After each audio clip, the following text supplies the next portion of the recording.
Shairi kuhusu ndoa kutoka kwa Malenga Kirumbi. Tabara Dinami hadi Kaditana.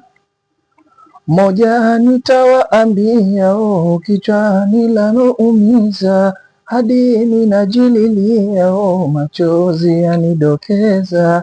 Usaliti naumia, mwenzenu anipoteza.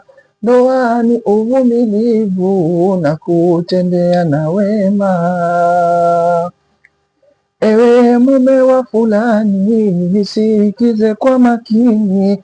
Ndoa ni kitu laini chenye mingi mitihani, basi usiihaini ukapoteza thamani. Ndoa ni uvumilivu na kutendea na wema.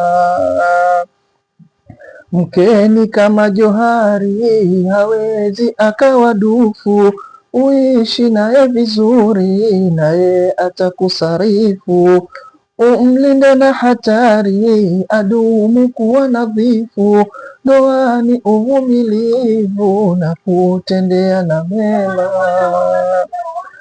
Maji uyaite umma, pindi ukiyahitaji. Kama ukimudu nyama, basi usimpe uji. Ufikiapo tuhuma, zichunguze ukihoji. Ndoa ni uvumilivu na kutendea na mema. Ndoa yenye ucha Mungu ina mengi ya kushiba, daima haiwi chungu na wala ina miba. Hung'aa mithili mbingu kwa nuru na matilaba. Ndoa ni uvumilivu na kutendea na wema.